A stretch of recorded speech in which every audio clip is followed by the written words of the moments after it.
How's the royal family? I pray that everyone is doing well. Well, my royal family, I'm going to go in a bit of a different direction so we do not lose sight what happens when the royal family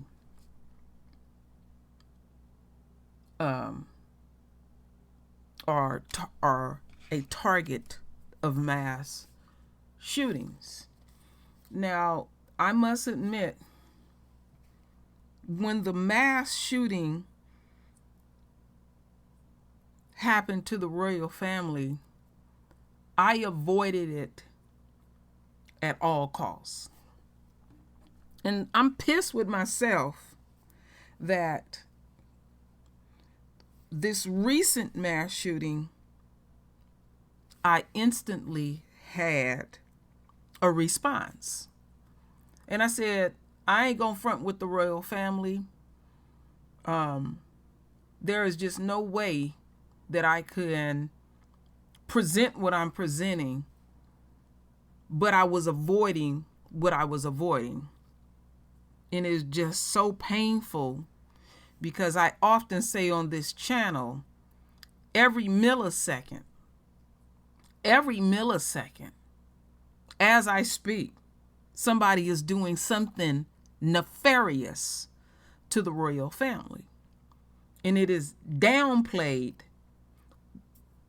how we continue to be victimized in the streets of America. We continue to be victimized actually on a global scale. So I'm spanking myself, and I'll get there. My royal family, and y'all understand how I get down over here. And so these are the faces of some of the victims. And so these parents and the few adults that got killed, there are families that are in a state of pain. And we are always in a state of pain. And it is dangerous out here. We're not safe nowhere. We're not safe in our own individual homes. And I have noticed that there has been an uptick for a number of years, because there are numerous people on my channel that homeschool their royals, because we're always being subjugated on some form or fashion. And America is a very violent country. You seen what Lisa showed us the other day, the mass shootings in other countries. I mean, literally down to 1 or 2 numbers. In this country, it's atrocious, where you want to act like you're the superpower, but you have a issue with violence. And then you want to jump up and talk about your rights. All right? I'm going to let you know, not a damn thing is going to be done. They don't give a damn even if their own is killed, let alone people of color. So let's go on this journey. Show you how easy this sucker was able to obtain. The city of Uvalde, Texas, reeling after a school shooting at an elementary school left at least 19 children and 2 adults dead. My heart was broken today. We're a small community, and we will need your prayers to get us through this. An 18-year-old gunman drove to Robb Elementary School around midday Tuesday. He crashed his vehicle in a ditch nearby and ran toward the building, weapons in hand. There was several law enforcement that engaged the suspect, but he was able to make entry into the school, where he did go into several classrooms, and unfortunately he did fire his firearm. Texas State Senator Roland Gutierrez purchasing the assault-style rifles used in the massacre. I went to high school here in Uvalde, and unfortunately, on his 18th birthday, he bought those two assault rifles that you've been talking about. And they are assault rifles. It's the first thing he did when he turned 18. The FBI and ATF are assisting local authorities with the investigation. Area hospitals were treating at least 20 patients. Customs and Border Protection, the largest law enforcement agency in the area, dispatched more than 20 agents to the shooting. The shooter was apprehended, but later pronounced dead. He himself is deceased and is believed that responding officers killed him. It appears that 2 responding officers were struck by rounds, but have no serious injuries. What happened in Uvalde is a horrific tragedy that cannot be tolerated in the state of Texas. The shooter is also believed to have shot his grandmother first. What I do know is that this young man shot his grandmother and then fled that scene. The grandmother is still holding on, that she was airlifted to San Antonio. As the predominantly Hispanic city of about 15,000 comes to terms with the attack, the school district's chief of police ruled out any other suspects in the shooting. And we are not actively looking for another individual or any other suspects in this case. We definitely ask you all to keep the families that are involved in your prayers. For the second time in fewer than 10 days, President Joe Biden addressed the nation after a mass shooting. I am sick and tired of it. Why are we willing to live with this carnage? Why do we keep letting this happen? Where in God's name is our backbone? Biden calling for action and demanding lawmakers stand up to the gun lobby as another community is added to the list of sites of mass shootings in the United States. There have been 30 shootings at K-12 schools so far in 2022. The Uvalde shooting makes it the worst attack on an American school since the Sandy Hook massacre in Connecticut in 2012 that left 20 children and 6 adults dead. A senator from that state, Democrat Chris Murphy, begged his colleagues to help pass gun safety laws. Our kids are living in fear every single time they set foot in a classroom because they think they're going to be next. What are we doing? Why do you spend all this time running for the United States Senate? Why do you go through all the hassle of getting this job, of putting yourself in a position of authority, if your answer is that as this slaughter increases, as our kids run for their lives, we do nothing? Point blank. They're not going to do nothing at all whatsoever. They don't give a damn. Now, let me take this down and see their true reaction.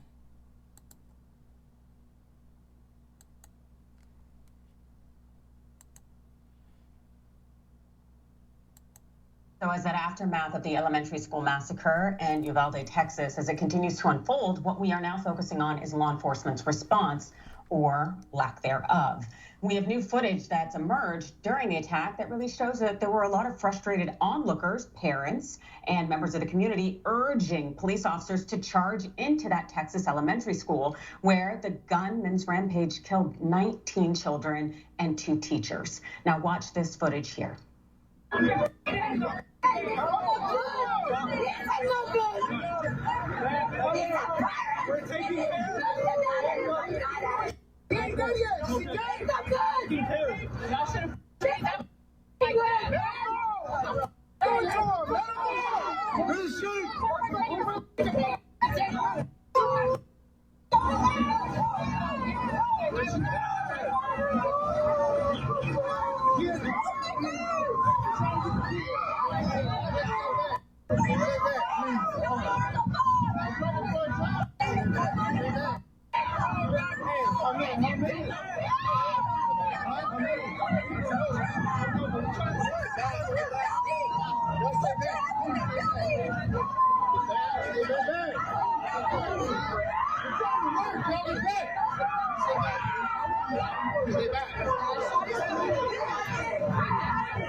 Those harrowing screams from people wanting to get to their children. As you can imagine, that this would be a very innate human response to want to rescue your child. And it's an utterly heartbreaking scene outside of that school.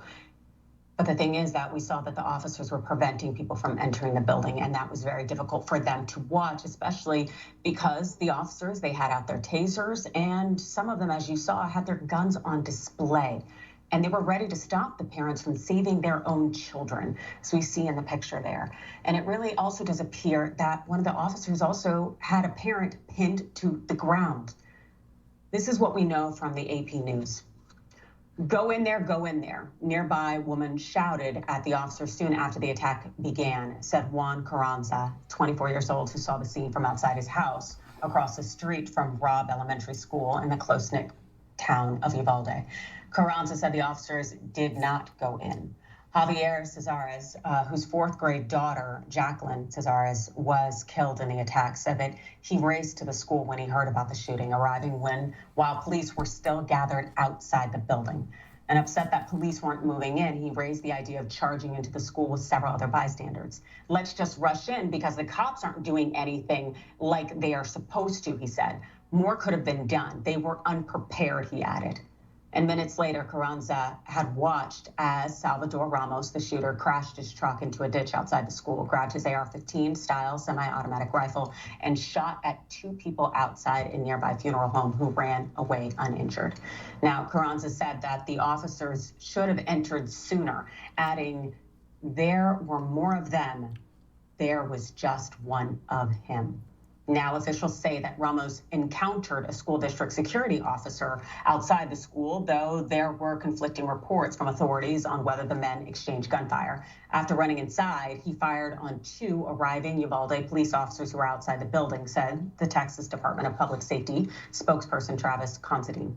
The police officers were injured. And we also know that 19 children were murdered here and 2 teachers. And so there are so many questions here in terms of why law enforcement did not enter that building, why they did not do anything for approximately 40 minutes, especially as we now know definitely that 40% of that city's budget is going to law enforcement. And so there's so many questions about what wasn't done and why wasn't it done. John, how does this sit with you? It makes me incredibly uncomfortable. I mean, I could hear it in your voice coming out of that video, like listening to those parents, and because we're not hard right wingers, you can't watch a video like that and not mentally cast yourself into their position and think about how they must be feeling, listening to gunshots and wondering if your child just died, wondering why nothing is happening as minute after minute after minute goes by, wishing that you could run in there to save your own kids. And we're finding out now, apparently from one of the officials in the area, that when some of the cops finally did go in, some of them went specifically to get their own kids from inside. So they seem to understand where the parents are coming from, the desire to make sure that your child is safe.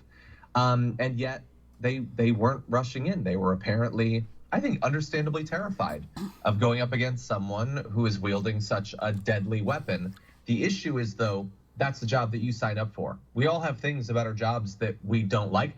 I don't like covering stories like this. It makes me feel terrible for humanity, but it's your job, and so you do it. If you don't want to have to go up against armed shooters, don't become a cop. Don't go into law enforcement, and don't go in there apparently being unwilling to do what's necessary. And by the way, as we said on the damage report this morning, I don't want them to be facing these sorts of situations. I don't want them to have to go up against someone wielding those deadly firearms.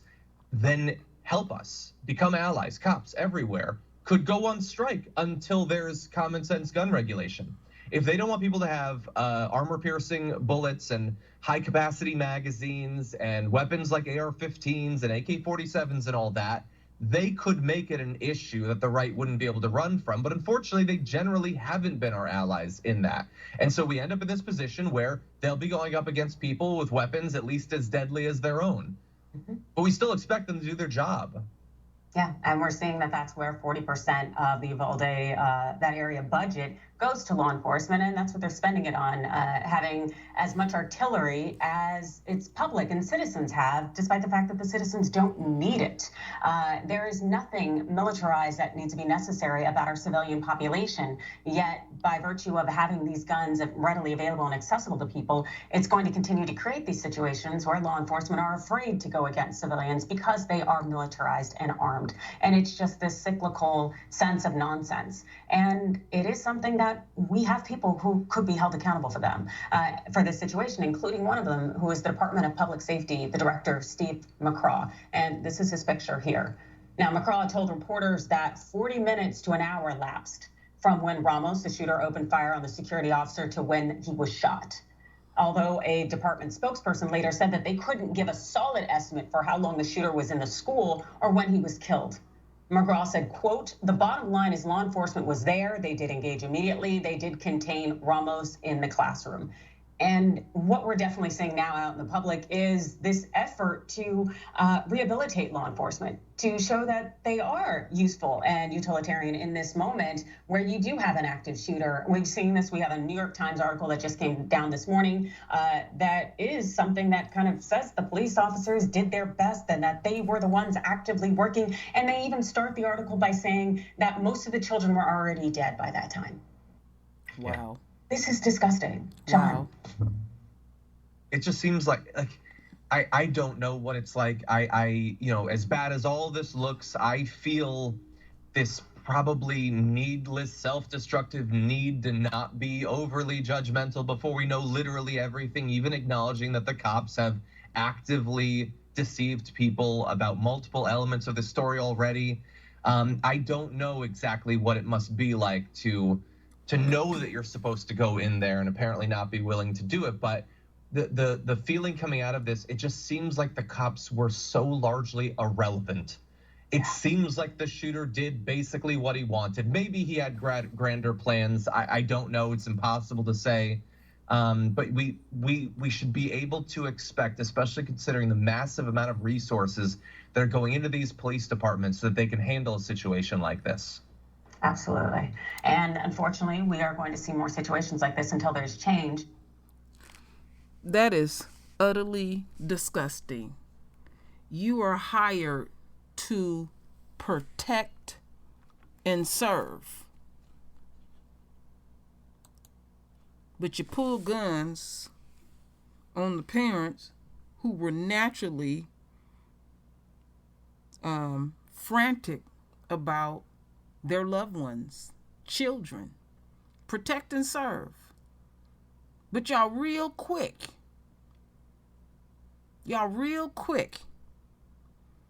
to pull guns on the royal family.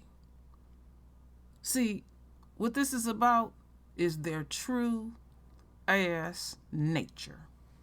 Now, I want to reinforce something here. Let me take this down and let's go over here.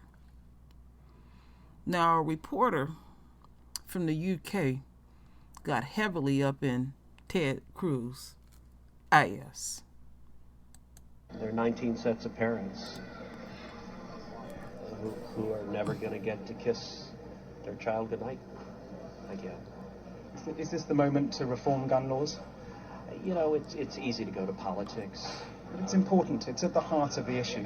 I get that that's where the media likes to go. No, it's not. It's where many of the people we've talked to here like to go. The proposals from Democrats in the media, inevitably, when some violent psychopath murders people. A violent psychopath who's able to get a weapon so easily.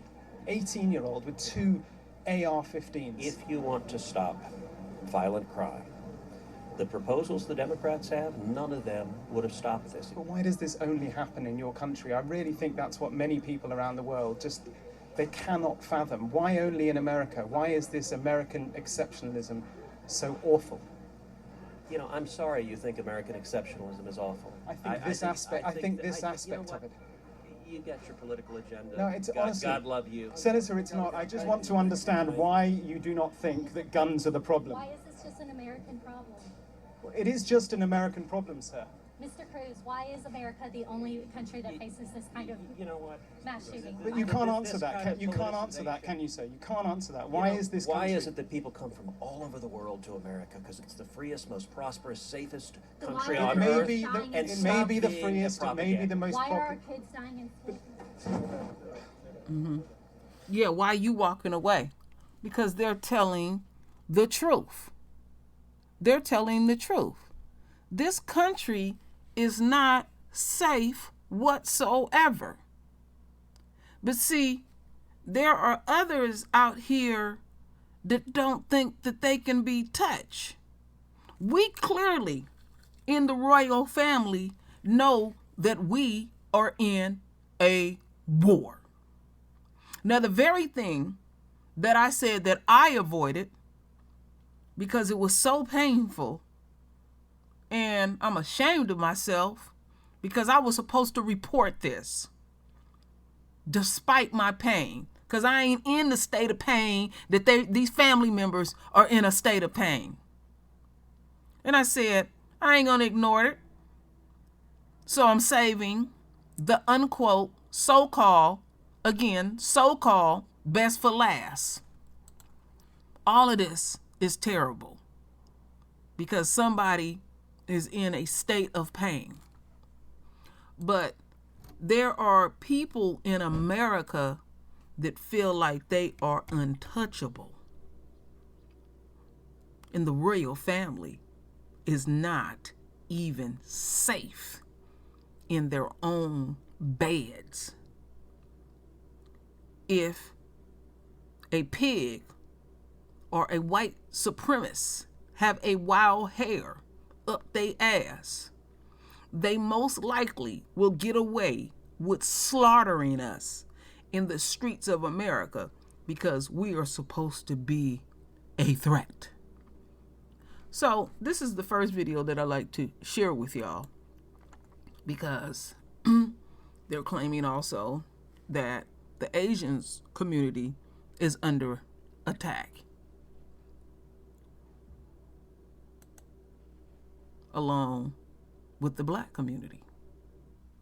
Gunmen targeted children and teachers in Uvalde, Texas, a Latino and Hispanic community. Earlier this month, an alleged white supremacist shot and killed 10 black people in a supermarket in Buffalo, New York. A gunman in Dallas shot 3 women in a Koreatown hair salon. Taiwanese churchgoers were murdered in Laguna Woods, California. Black, Asian, and Latino communities have all faced mass shootings in just 2 weeks. Now they're showing support for one another. NBC News digital reporter Sakshi Venkatraman co-wrote that story and joins me now. So Sakshi, how are these communities leaning on one another? What are they doing? Hi, Allison. Thanks for having me. I think these communities are pretty much leaning on each other in every way imaginable. On a level of organizing, local organizing, community organizers have been dedicating time and resources to groups outside of their own, whether that be funding, food distribution, that sort of thing. On an interpersonal level as well, for people who don't have a big platform, friends have been checking on each other across communities. I think the sentiment right now is just that we are the only people that we have to lean on, because it seems that those in power aren't really listening. Sakshi, what are civil rights leaders saying about the violence in the communities, what they're doing about it? What are you hearing on that end?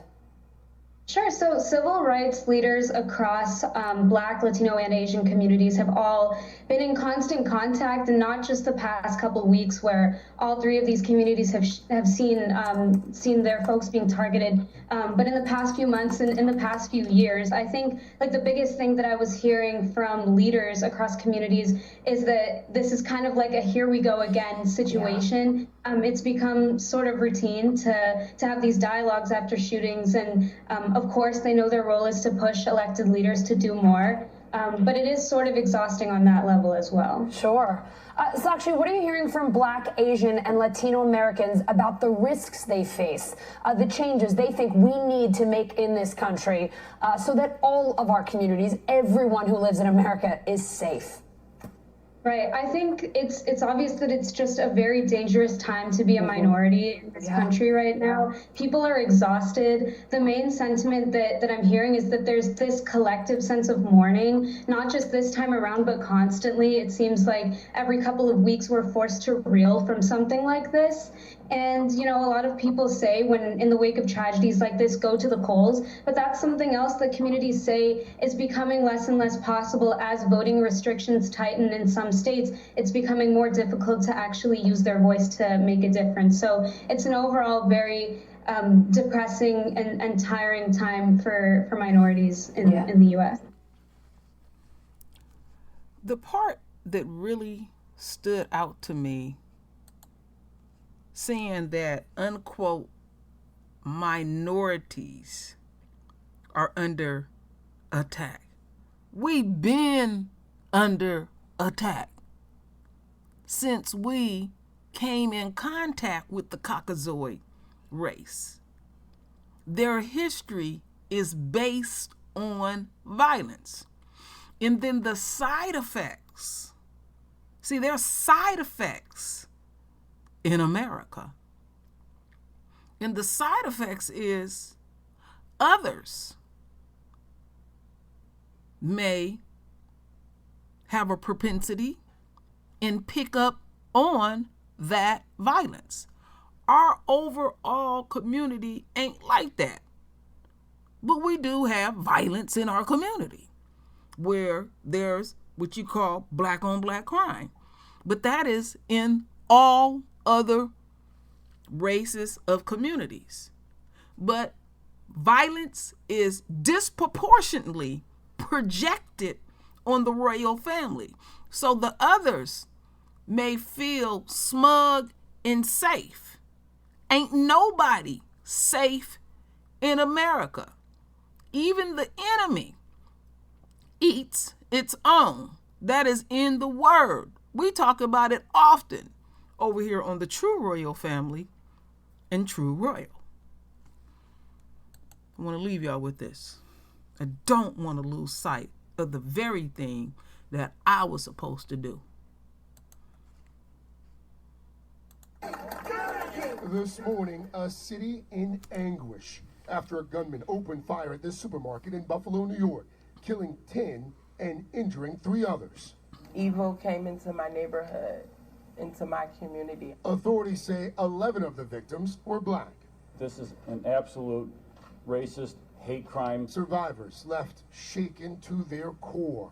If we would have walked in 3 minutes later, we probably would have been dead with them because everybody that was running the store, he killed them. Police say 18-year-old Peyton Gendron stormed Tops Friendly Market Saturday afternoon, armed with multiple weapons, tactical gear, and a camera to live stream the massacre. The shooter later surrendered to police. He's been charged with first-degree murder, pleading not guilty. Officials also say the suspect wrote a racist 180-page manifesto that was posted online just 2 days before the attack. These people were just shopping. They went to go get food to feed their families. Among the lives tragically lost, 86-year-old Ruth Whitfield, who was in the store visiting her husband at a nursing home.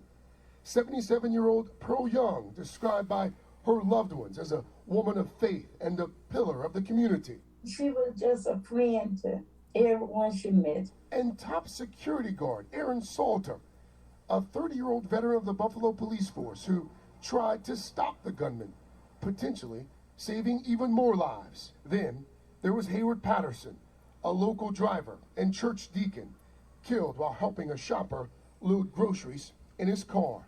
People loved him, the community loved him. They known him as Teeny Boy. What would you say to the accused gunman who did this? I would say if it wasn't for God, I probably would have like a lot of malice in my heart. But he teaches us to forgive. And I have to forgive him. Because if I don't, I'm killing me. a woman of special faith there. Her late husband, Hayward Patterson, Hoda, the last thing he said before he left the house on Saturday, he said to his 12-year-old son, "I'll be back to take you to get your haircut." It was their Saturday ritual. President Biden and the First Lady will travel here to Buffalo tomorrow. They'll be meeting with families of the victims. Officials have told us that 2 of the 3 victims who were injured in the shooting have been treated and released from the hospital. That's the very latest from here in Buffalo. Hoda, I'll send it back to you. That is so extraordinarily sad. Craig, thank you so much. All right. Let me take this down. I'm not forgiving a damn thing. I am not delusional. I often talk about the nature. And there's always some of our folks with that insanity. I have not so far, and I could be wrong, hear any of some of these people, these babies, and the few adults that got killed, saying that they forgive. You look insane. And another thing that I want to point out, ain't it ironic that usually when the enemy targets us, they seem to live? Yahweh is giving us a deep, deep message. So I wanted to make a point of, because I lacked on my duties and responsibility to the royal family, trying to avoid this. This is the first time I have actually seen the faces of the royal family slaughtered in the streets of America. I avoided it at all costs. And I said, I was so wrong on so many levels. So I'll leave it there, my royal family, and do what you do best. Render your voice with your beautiful divine words. And as always, my royal family, I thank you for your love. I thank you for your support. And with that said, Ashe. What a damn shame.